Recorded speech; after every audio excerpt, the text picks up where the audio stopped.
नमस्कार भक्तांनो, स्वामी समर्थांचे असेच अनमोल विचार ऐकायचे असतील तर लगेच सबस्क्राईब करा।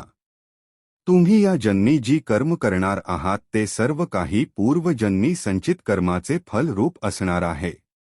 कष्ट तोपर्यंत असतात जोपर्यंत तुम्हाला तुमचा आवडीचा मार्ग सापडत नाही तोपर्यंत कष्ट पडतात। तुम्हाला जोपर्यंत तुमच्या आवडीचे काम मिळत नाही तोपर्यंत तुम्हाला तुमचे आताच काम कष्टच वाटणार आहे।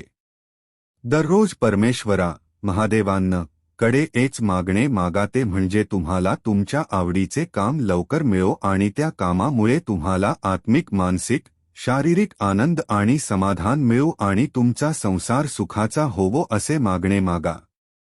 सर्व काही चांगलंच घडेल।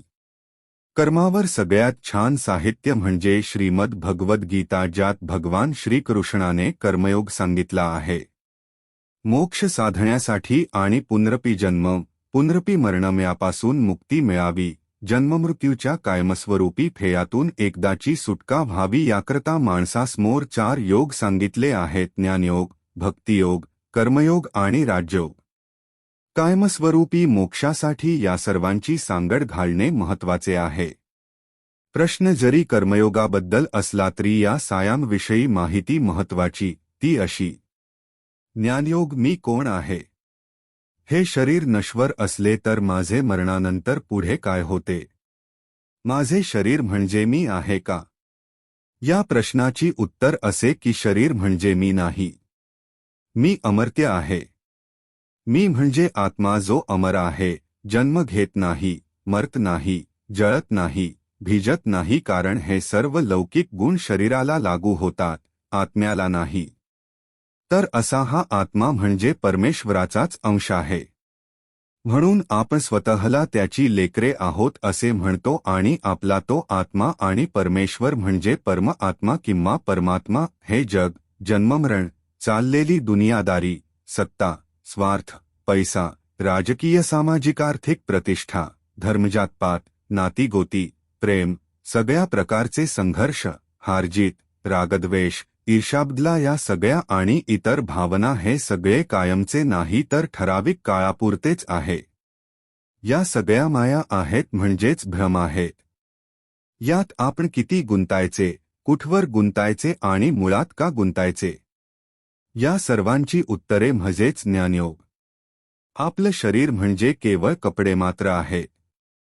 ज्याप्रमाणे जुन्या आणि फाटलेल्या कपड्यांचा आपण त्याग करतो त्याचप्रमाणे जुने, जीर्ण, थकलेले आणि विविध रोगांनी ग्रासलेले आपल्या शरीराचा आपण त्याग करतो, ज्यास मरण असे आपण म्हणतो।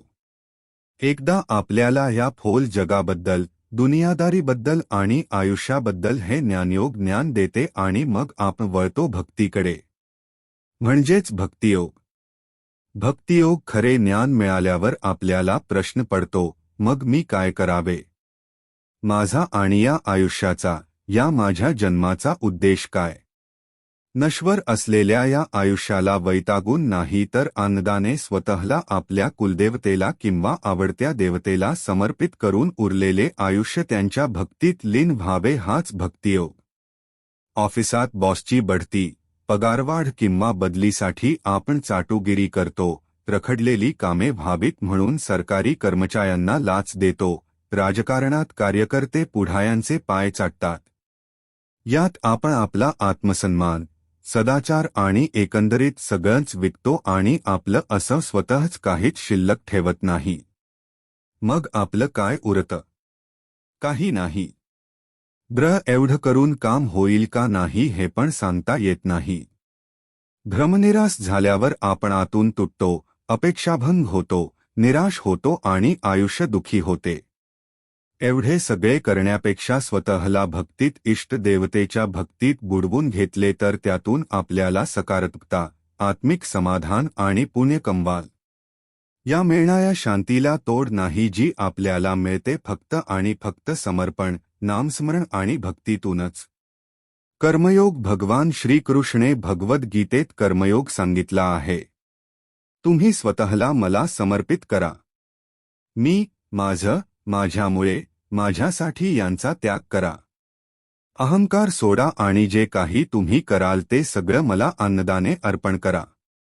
तुम्ही फक्त तुमचे कर्म म्हणजेच कर्तव्य मनापासून करा, 100% प्रयत्न करा, पण फळाची अपेक्षा करू नका. हे म्हणजे निष्काम कर्म, ज्यात तुमचा स्वतःचा असा कुठलाही स्वार्थ नाही, कारण ते तुम्ही आधीच मला समर्पित केले आहे. याला अनुसरून तुम्ही बऱ्याच मंत्रांमध्ये आणि प्रार्थनामध्ये श्रीकृष्णार्पणमस्तु हा शब्द पहिला असेल.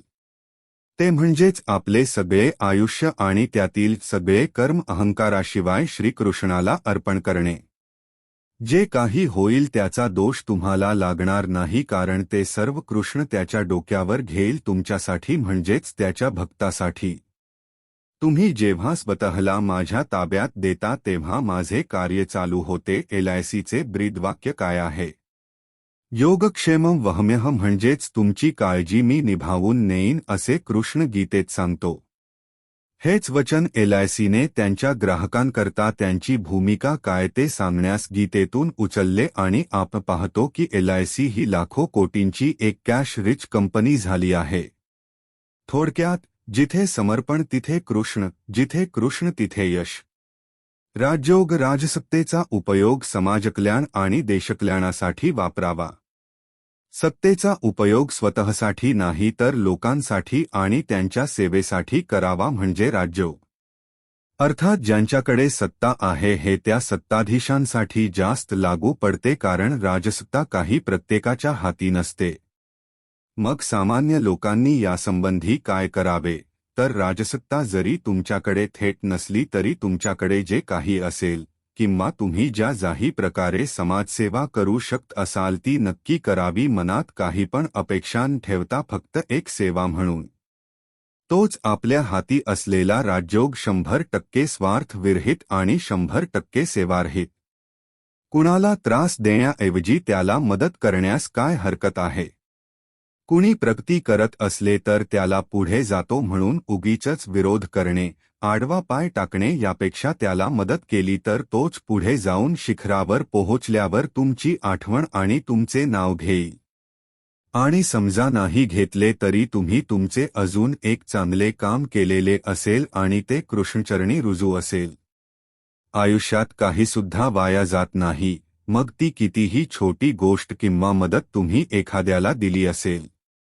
ते सगळं रेकॉर्ड होते आहे आणि तो बसलाय ना ते सगळं बघत. श्रीमद भगवद गीता वाचा, नाही तर ज्ञानेश्वरांनी नेवासा येथे सांगितलेली ज्ञानेश्वरी ते एकच आहे. कारण संस्कृत भाषेत लिहिलेली गीता महाराष्ट्रातील सामान्य लोकांपर्यंत पोहोचावी, त्यांना कळावी, म्हणून ज्ञानेश्वरांनी ती भावार्थ दीपिका या नावाने गीतेचे भाषांतर, विवेचन आणि टीका अशा पद्धतीने संग्रहित केली, ती आपल्या अखिल मराठी जनांसाठीच. म्हणून जर धार्मिक नाही तर एक आद्य मराठी साहित्य जे जवळजवळ 900 वर्ष जुने आहे ते वाचण्यास काय हरकत आहे. गीतेचेही जवळजवळ सर्वच भाषांमध्ये भाषांतर मिळते. व्हिडिओ आवडल्यास लाईक आणि चॅनलला सबस्क्राईब जरूर करा.